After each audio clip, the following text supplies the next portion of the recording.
Assalamualaikum warahmatullahi wabarakatuh. Waalaikumsalam warahmatullahi wabarakatuh. Selamat pagi anak-anak. Pagi, Bu.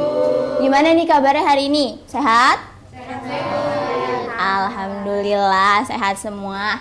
Ibu perhatiin kelasnya rapi banget nih. Hari ini siapa yang piket? Saya. Hampir setengahnya yang piket ya. Pantas kelasnya bersih banget. Ih, bagus kalian, keren. Yang pasti bukan Habibi. Sekretarisnya siapa di sini? Cahaya, Bu. Cahaya ada yang nggak hadir hari ini? Ada, Bu. Sani belum hadir. Ada lagi? Sudah. Sudah. Ada keterangan? Belum, Bu. Oh, belum ada keterangan. Oke, Sani ya.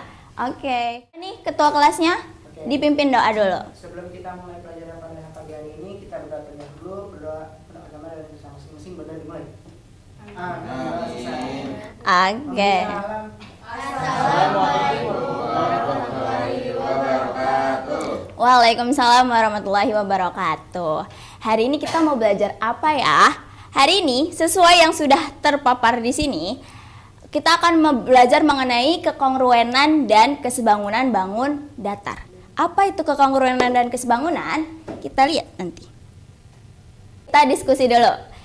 Pernah nggak kalian ngebeli baju dengan model yang sama, tapi ngerasa kayak, kekecilan nih, mau yang ukurannya lebih besar gitu? Pernah? Pernah. Terus atau kalian mau kembaran sama teman kalian, jadi kalian memilih model sama, ukurannya sama. Pernah juga? Nah, di matematika itu tuh ada namanya. Namanya apa yang tadi? Kekongruenan dan kesebangunan. Nah, yang mana yang kekongruenan, mana yang kesebangunan, itu yang akan kita cari tahu pada hari ini. Jadi, tujuan pembelajaran hari ini adalah pertama, peserta didik dapat menjelaskan pengertian dari dua bangun datar yang kongruen dan sebangun. Lalu peserta didik dapat menyebutkan syarat-syarat apa saja dua bangun datar itu dikatakan kongruen dan sebangun, dan peserta didik dapat membedakan mana yang sebangun, mana yang kongruen. Dan terakhir, peserta didik dapat menyelesaikan masalah yang berkaitan dengan kesebangunan. Oke, kita masuk ke pengertian kongruen. Tapi Ibu nggak mau langsung ngasih pengertiannya, tapi kalian perhatiin dulu gambarnya. Di sini ada pintu, ada kursi. Lihat apa yang berbeda dari kedua gambar ini. Dari pintu 1, pintu 2, kursi 1, kursi 2. 5 detik. Sama. Nggak ada bedanya? Nah, inilah yang dikatakan dengan kongruen, yaitu istilah yang digunakan untuk menyatakan dua bangun datar yang sama persis, baik dalam bentuk maupun dalam ukuran. Nah, dilambangkannya dengan ya sama dengan yang garisnya 3 atau sama dengan atasnya kayak ada benderanya gitu. Jadi kalau balik lagi ke kasus yang tadi, kongruen ini baju yang mana? Yang berbeda ukuran atau yang sama? Yang sama, betul. Nah, dalam bangun datar, syarat dua bangun datar itu dikatakan kongruen itu apabila dia memenuhi dua syarat. Yang pertama, sudut-sudut yang bersesuaian itu sama besar. Contoh di sini ada sudut A bersesuaian dengan sudut R, lalu sudut B bersesuaian dengan sudut S, sudut C bersesuaian dengan sudut T, sudut D bersesuaian dengan sudut U. Nah, sudut ini kan kalau persegi panjang itu sama-sama sudutnya siku-siku ya. Jadi sama semua tuh sama besar, yaitu 90 derajat. Lalu syarat yang kedua itu adalah sisi yang bersesuaian sama panjang. Contohnya sisi AB itu harus sama dengan sisi mana yang bersesuaian? RS, betul. Sisi BC harus bersesuaian dengan ST. Dan seterusnya tuh dimutar aja, DC, TU, DA, UR. Oke. Sampai sini, ada yang mau ditanyain tentang kekongruenan?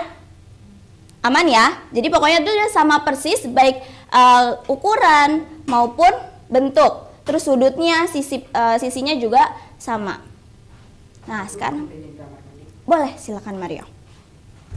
Selanjutnya kita ke pengertian kesebangunan. Coba diperhatikan dua gambar ini. 5 detik lagi, apa yang berbeda?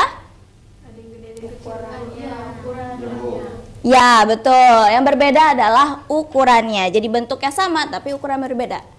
Nah, ini disebut dengan kesebangunan, yaitu istilah yang digunakan untuk menyatakan dua bangun datar itu memiliki proporsi yang mirip satu sama lain gitu. Nah, kesebangunan ini disimbolkan dengan sama dengan yang seperti bendera dan dibacanya dengan sebangun dengan gitu. Oke. Untuk syarat kesebangunan, di sini syaratnya juga ada dua. Yang pertama, sudut yang bersesuaian sama besar, sama kayak tadi kongruen. Nah, bedanya di sini adalah sisi yang bersesuaiannya memiliki perbandingan yang sama. Kalau tadi kan sisinya sama. Kalau ini memiliki perbandingannya yang sama. Nah, di sini kita lihat sisi AB. Itu bersesuaian dengan sisi RS, BC, ST, CA, TR. Nah, terus kita masukin yang angkanya. AB 12, RS 6. Kita bagi sama dengan 2. Terus 20 BC per ST 20 per 10 itu juga 2 per 1. 16 per 8 itu juga 2 per 1. Jadi perbandingannya itu sama di semua sisinya seperti itu. Itu untuk kesebangunan. Oke, ada yang mau ditanyain dari kesebangunan? Ada? Paham? Boleh? Mungkin karena ngelihat dari gambar sebelumnya, Bu, yang buku sama jendela itu berarti kesebangunan sama kongruen ini cuma bisa untuk bangun datar kan ya? Kalau gambarnya buku tadi yang satu kecil kan bisa aja yang satunya jauh gitu. Yeah. Kalau 3D berarti memang harus 2 dimensi gitu ya, Bu? Ya, sebenarnya bisa dalam bentuk benda nyata gitu, tapi di tempat yang sama gitu. Kita bisa mengatakan dia sebangun ketika ya memang ukurannya itu dilihat dari jarak yang sama dan ukurannya berbeda seperti itu. Kalau dari jauh kan otomatis itu beda lagi kan, dari sudut pandang lagi gitu. Dapat dipahami? Bisa ya. Oke. Terima kasih pertanyaannya Harits. Nah, jadi apa sih perbedaan dari kongruen dan kesebangunan? Kita akan mencari tahu melalui eksplorasi di AKPD. Hari ini ada berapa orang? Totalnya? 6, 10, 11. Oke, kita bagi 2. Kamu yang belakang boleh pindah ke ini aja. Kamu masuk kelompok sini. Elizabeth dan Cahya pindah ke kelompok ibu. Ke kelompok 1. Irsyad boleh masuk ke kelompok 2. Oke. Nah, ini ada amplop, isinya adalah bangun datar. Jadi kalian harus memasangkan kira-kira mana nih yang bisa dipasangkan gitu. Jadi kalian pilih dulu mana kira-kira bangun mana aja yang bisa kalian pasangkan. Lalu setelah itu kalian tentukan apa hubungan pasangan itu. Apakah dia sebangun, apakah dia kongruen. Dan sertakan alasannya. Kalau kalian memasangkan yang gak ada hubungannya nggak apa-apa. Di belakangnya itu ada hurufnya. Jadi di situ ada bangun A, B, C. Nah, kalian tulis itu aja, bangun A sama bangun B gitu. Oke. Yes, bangun. Nah, boleh yang lain juga bantu cari mana lagi nih. Karena ukur bangunnya sama Iya, tapi alasan awalnya. terus sama A sama AB kongruen. Untuk menentukan ini bisa nanti di lembar selanjutnya. Maksudnya Bu, Hubungan di mereka. alasannya Alasan awal mungkin karena ukurannya sama, Bu, atau bentuknya sama gitu. Yap, betul. C sama A. Boleh Mario dibantu teman-temannya? Ya. Oh iya, betul. Sudutnya kalau kalian bawa busur nggak? Ada yang bawa? Yang nggak bawa ibu punya nih, boleh. Cukup satu aja kan Bu? Cukup. Nggak apa-apa kalau mau bareng-bareng ngukur banyak. Butuh? Sama-sama. Semuanya dapat sama atau ada yang enggak ada? Nah, coba kalian analisis. Nah, disinilah kalian harus menganalisis apakah semuanya tuh punya pasangan. Ya, untuk sesuai yang nanti kalian yang kalian tulis pasangan ini kira-kira sudutnya sama nggak, sudut bersesuaiannya, gitu, ya? Boleh, boleh. Boleh kalau kalian mau coret-coret di kertasnya juga boleh. Nggak apa-apa, itu alasan awal kamu. Nanti kamu pastiin lagi di tabel berikutnya. Mengukur benar-benar itu di tabel klasifikasinya. Kevin dibantu temennya untuk mengukur dan menghitung. Ayo, kerjain tugasnya masing-masing. Saya duluan berarti kelompoknya dapat 1 poin. Dapat 1 poin. Ya, memang jadi kayak ada yang ngerjain atas, ada yang ngerjain bawah, ada yang ngerjain bawahnya lagi gitu. Jadi semuanya ikut berkontribusi.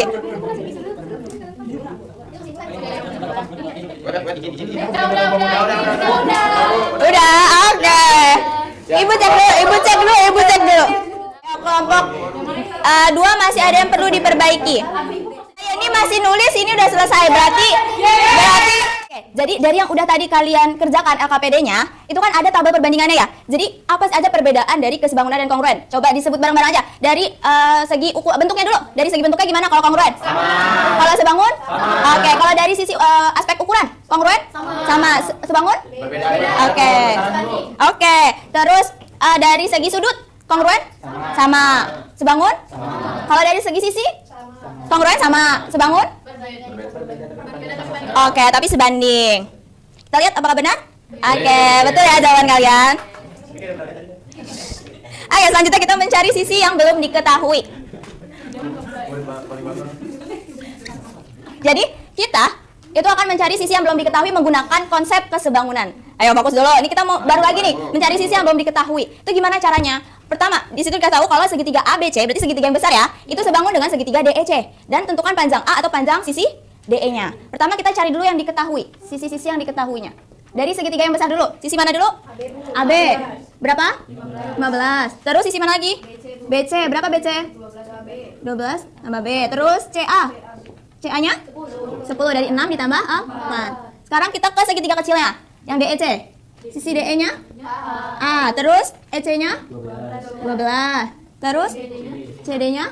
6. Oke. Yang ditanya apa? A atau DE. Nah, cara jawabnya kita cari dulu, karena kita pakai konsep kesebangunan, jadi kita cari sisi-sisi yang bersesuaiannya dulu. Sisi AB bersesuaian dengan DE. Ibu kenapa ditulisnya ke bawah? Karena kita mau lihat perbandingannya, gitu. Terus kita kasih sama dengan, karena perbandingannya setiap sisinya tuh sama. Lanjut ke BC bersesuaian dengan EC. Lanjut CA bersesuaian dengan CD. Nah, kita mau ambil 2 perbandingan saja. Kita tipsnya adalah yang pertama, kalian cari perbandingan yang dua-duanya tuh punya angka. Jadi misalnya kita AB DE, dua-duanya ada angka nggak? Tidak. Terus BC EC? Enggak. CA CD? Ada. Berarti pertama kita ambil CA CD-nya. Nah, yang kedua kita cari sisi yang mau iya betul yang ditanya atau yang mau kita cari, yaitu sisi DE. Berarti kita ambil yang DE. Nah, udah dapat nih 2, kita baru bisa hitung. Jadi kita tulis AB per DE sama dengan CA per CD. AB-nya berapa kita masukkan nilainya? 15 per A. Oh ya, per A. 15 per A sama dengan CA-nya? 10 per 6. Kalau sudah, kita kali silang. Nah, 15 dikali 6? 90. Masya Allah, bagus Habibi. A dikali 10? 10A. Nah, kalau kita mau cari A doang, berarti semua 2 ruas kita bagi 10. Sama-sama kita bagi 10. Berarti 90 bagi 10? 9. Nah, didapatlah sisi A-nya itu adalah 9. Oke, sampai sini ada yang mau ditanyain dulu? Dapat pahami? Oke. Sekarang kalian cek di lembar kerja kalian di aktivitas 2. Di situ ada soal mengenai mencari sisi yang belum diketahui. Oke. Boleh dikerjakan.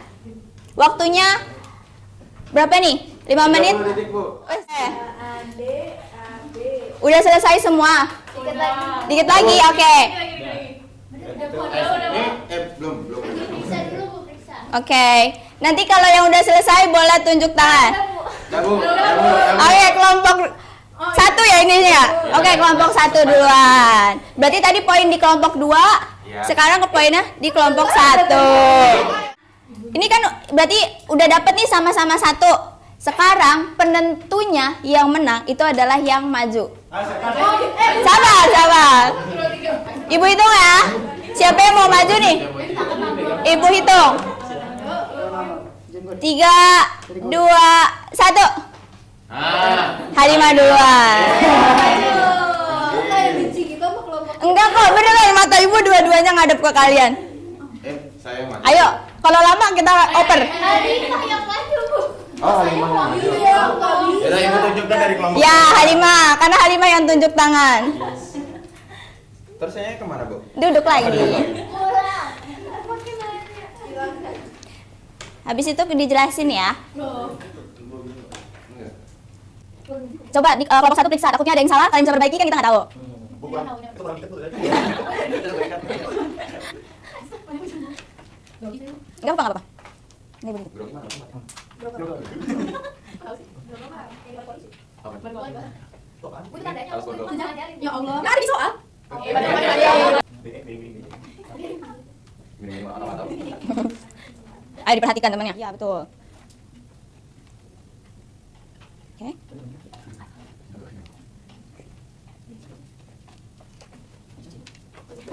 Oke, boleh dijelaskan Halimah? Kan di soal diketahui kalau garis DE itu sejajar sama garis BC. Oke, betul. Kalau segitiga ADE itu sebangun dengan segitiga ABC. Kalau yang diketahui itu tadi AD itu 28 cm, AB itu 42 cm, dan DE itu 24 cm. Nah, Oke. yang ditanyanya adalah panjang BC-nya. Tadi sesuai yang ibunya ajarin, Iya. kita pakai perbandingan yang diketahui sama yang ditanya. Jadi kita bisa pakai AD per AB sama dengan DE per BC. Nah, kan kita tahu AD itu 28, langsung tinggal substitusi aja. Si AB-nya 42, DE-nya 24, BC-nya ditanya. Lalu dikali silang, tapi sebelum dikali silang kita sederhanakan dulu si 28 sama 42 ini. Sama-sama dibagi 7. Hasilnya 4 per 6 sama dengan 24 per BC. Maka BC tinggal ini deh, 24 dikali BC sama dengan 24 dikali 6. Terus dikali ini hasilnya dapat BC-nya 36.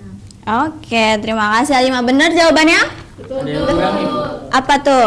36 cm. Oke, tambahkan sentimeternya. Ya, 36 km kejauhan itu. Satuan. Oke, terima kasih. Tepuk tangan dulu untuk Halimah. Ya, Bu. 0,1-nya kasih ke mereka dah poin. Berarti kelompok 2 dapat 1 poin lagi. Oke. Nah, ini ya tadi yang pembuktian punyanya Ibu. Tadi berlatih. Nah, bagaimana penerapan kesebangunan dalam kehidupan sehari-hari? 2 hari. Ini akan kita bahas di minggu depan. Tenang. Ini akan kita bahas di minggu depan. Nah, oke, sebelum itu, Ibu mau ngasih oleh-oleh tadi nih. Kelompok berapa yang menang? 1. Satu dong. Kurang. Nyam. Kayaknya ada yang jatuh deh, sebentar ya. Nanti ya. Oke. Ada bunyinya nih. Selanjutnya ini, tenang. Kalian juga dapat kok. Boleh ambil satu. Boleh dibagi ke belakang ya. Sesuai Sama-sama. kalah. Ada menang. Oke. Selain oleh-oleh yang Ibu kasih tadi, hadiahnya, Ibu juga punya oleh-oleh buat kalian kerjakan di rumah. Oke, jadi kalian juga perlu berlatih lagi nih di rumah dengan mengerjakan soal. Gitu ya. Jadi ini boleh ketua kelasnya di scan, terus nanti linknya dikirim di grup ya. Oke, Bu. Oke. Udah kesimpulan. Sebelum Ibu tampilkan kesimpulan punya Ibu, ada dulu yang mau nyebutin apa aja kesimpulan yang udah kita pelajari hari ini? Dapat nyam-nyam nanti. Ayo, siapa? Atau Ibu tunjuk? Siapa yang mau jawab? Coba Habibi. Ya, Bu. Apa aja kesimpulan yang udah kamu dapat sama pembelajaran hari ini? Kita belajar tentang sebangun dan kongruen. Tadi kalau misal sebangun, bangunnya sama. Oke. Ukurannya berbeda. Oke. Kalau kongruen, bangunnya juga tetap sama, tapi ukurannya sama juga. Oke. Terus Oke. apa lagi? Terus, Yang terakhir? nah cara mencari sisi yang tidak diketahui, sebenarnya tadi saya nangkapnya tinggal kayak gini, Bu, kan ada segitiga kecil sama segitiga Ya. besar. Ya udah kita bandingin aja tiap-tiap sisi pada segitiga kecil. Terus kita lihat juga ke segitiga besar. Kalau misalkan kita udah nemu perbandingan dari sisi yang kelihatan kayak seperti CA sama CD, Ya. kita bisa mengaplikasinya pada sisi yang lain. Oke, betul sekali Habibi. Tepuk tangan untuk Habibi. Terima kasih Habibi. Nah, benar ya apa yang sudah disebutkan oleh Habibi bahwa kongruen itu adalah dua bangun yang memiliki bentuk dan ukuran yang sama. Sedangkan sebangun itu 2 bangun yang bentuknya sama tapi ukurannya berbeda, tapi punya perbandingan yang sebanding gitu. Dan terakhir itu tentang kita mencari sisi yang belum diketahui dengan menggunakan konsep kesebangunan. Alhamdulillah udah selesai. Mungkin itu saja yang dapat Ibu sampaikan. Kurang lebihnya Ibu mohon maaf. Wassalamualaikum warahmatullahi wabarakatuh.